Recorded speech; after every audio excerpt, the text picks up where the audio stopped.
नमस्कार, मैं कुसुम राजावत अष्टबंधनम चैनल में आपका हार्दिक स्वागत करती हूँ।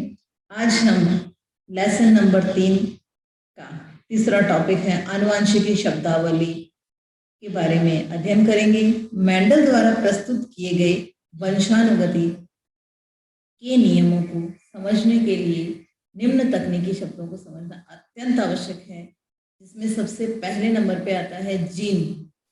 जीन गुणों को निर्धारित करता है, सबसे बड़ी बात है। कोई गोरा है तो जीन उसमें गोरा जीन है, कोई काला है तो उसमें काला जीन है, कोई लंबा है तो उसमें जीन लंबाई वाला है, और कोई नाटा है तो उसका जीन छोटेपन का है। तो जीन वह कारक है जो किसी एक लक्षण को नियंत्रित करता है, उसे जीन कहा जाता है। और जीन नाम दिया गया है जोहानसन ने। मेंडल द्वारा उपयोग किए गए कारक शब्द या फैक्टर शब्द को जोहानसन ने जीन नाम दिया था। दूसरा आता है युग्म विकल्पी। किसी एक लक्षण को नियंत्रित करने वाले जीन के दो विपरीत स्वतंत्रों को युग्म विकल्पी कहते हैं।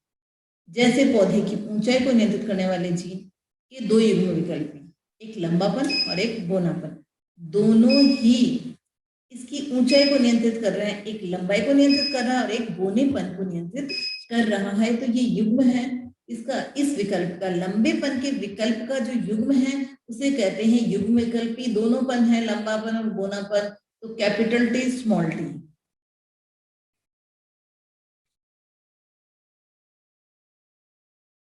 एक लक्षण को नियंत्रित करने वाले जीन के दो विपर्यासी स्वरूपों को युग्म विकल्पी कहते हैं। इसमें दो प्रकार के होते हैं। जैसे पौधे की ऊंचाई को नियंत्रित करने वाले जीन के दो युग्म विकल्पी कहलाते हैं, जिसमें एक लंबापन होता है और दूसरा बोनापन होता है। इसके आगे हम पढ़ेंगे समयुग्मजी। समयुग्मजी जिसमें एक ही प्रकार के होते हैं।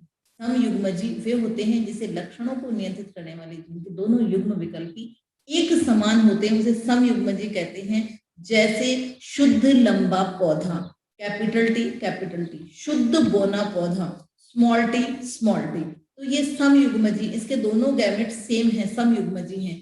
जबकि विषम युग्मजी वे होते हैं जब किसी लक्षण को नियंत्रित करने वाले जीन के दोनों युग्म विकल्पी असमान हो, विषम युग्मजी कहलाते हैं। जैसे कैपिटल टी स्मॉल टी एक लंबेपन को डिनोट करता है और एक बोनेपन को डिनोट करता है। फिर बाद में आता है लक्षण प्रारूप या फेनोटाइप। किसी सजीव को बाह्य प्रतीति मतलब दूर से दिखाई दे जाना वो लक्षण प्रारूप कहते हैं।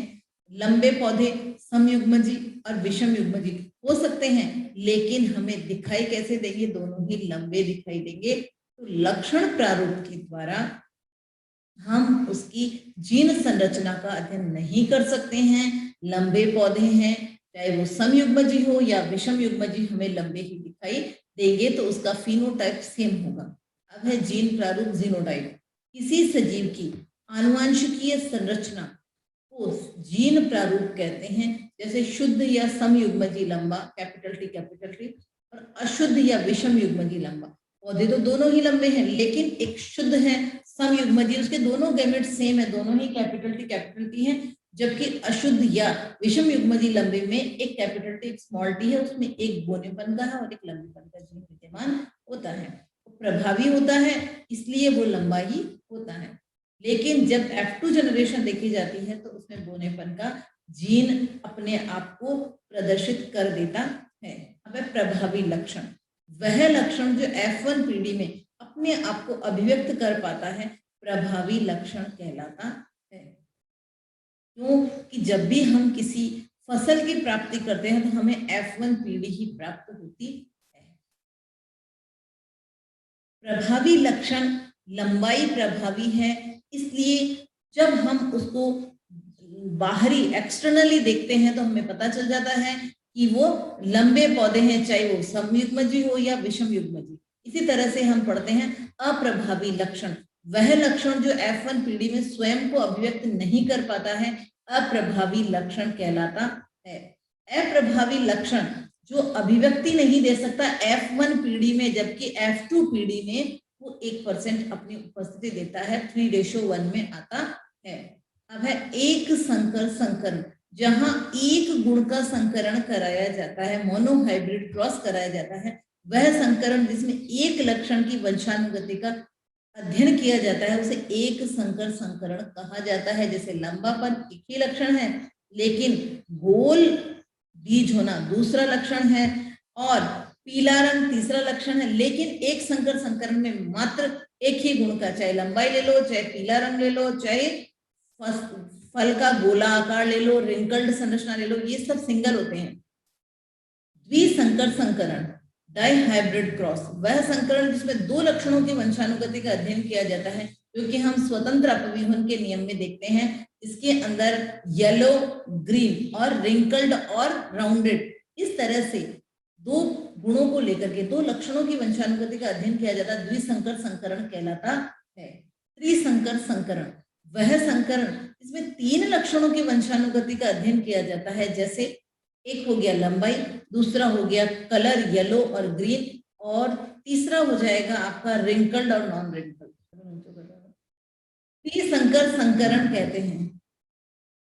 बहुसंकर संकरण जो होता है उसमें एक, दो, तीन, चार कई लक्षणों की वंशानुगति का अध्ययन किया जाता है, उसे बहुसंकर संकरण कहा जाता है, पॉलीहाइब्रिड क्रॉस कहा जाता है। इसके बाद में आता है टेस्ट क्रॉस, वह संकरण जिसमें F1 पीढ़ी का संकरण अप्रभावी लक्षण प्रारूप वाले जनक, मतलब अपने पेरेंटल से, उसमें भी कौन सा अप्रभावी जनक से कराया जाता है, परीक्षण क्रॉस कहलाता है, जो हमने पहले भी पढ़ चुके हैं। हम बैक क्रॉस और टेस्ट क्रॉस हमने, out cross, back cross, test cross हमने पहले पढ़ लिए। F1 पीढ़ी का संकरण अप्रभावी लक्षण वाले जनक के साथ में किया जाता है, परीक्षण क्रॉस कहलाता है। संकर पूर्वज या पश्च संकरण, बैक क्रॉस, बैक का मतलब होता है पीछे वाली पीढ़ी से जो क्रॉस कराया जाता है, संकरण कराया जाता है, उसे बैक क्रॉस कहा जाता है। जब F1 पीढ़ी का संकरण दोनों जनकों में से किसी एक जनक के साथ में किया जाता है तो संकर पूर्वज संकरण कहलाता है।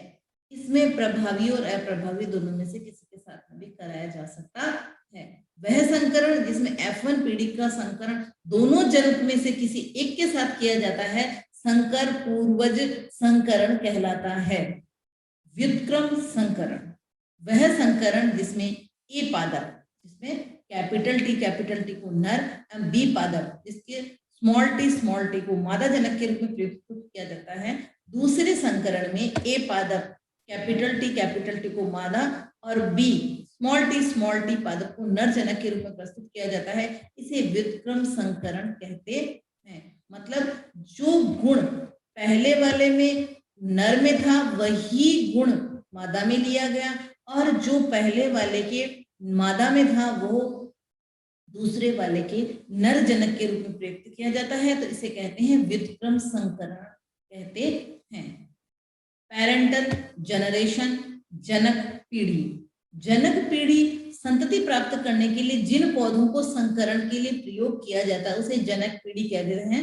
F1 पीढ़ी से पहले वाली पीढ़ी को जनक पीढ़ी कहते हैं।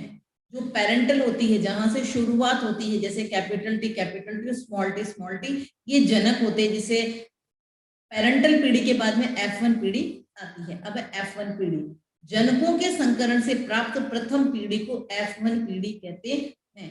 जब कैपिटल टी और स्मॉल टी का संकर संतति प्राप्त होती है उसे F1 पीढ़ी कहा जाता है। अब है F2 पीढ़ी, F1 पीढ़ी के संकरण से प्राप्त संतति को F2 पीढ़ी कहते हैं। एक संकर अनुपात, एक संकर संकरण से प्राप्त अनुपात को एक संकर अनुपात कहा जाता है। ध्यान रहे, एक गुण का अगर संकरण कराया जा रहा है तो उसे एक संकर कहा जाता है, और उसका जो रेशो प्राप्त हो रहा है उसे एक संकर अनुपात कहते हैं। द्विसंकर अनुपात, द्विसंकर संकरण से प्राप्त अनुपात को द्विसंकर अनुपात कहते हैं। इसके अंदर दो गुणों का, लंबाई और रंग, रिंकल्ड और रंग, या फली की संरचना और रंग, किसी भी दो गुणों का संकरण कराया जाता है, उससे जो अनुपात प्राप्त होता है उसे द्विसंकरण संकरण अनुपात कहते हैं। ओके। पुनर्दर्शनाय जय महाकाली।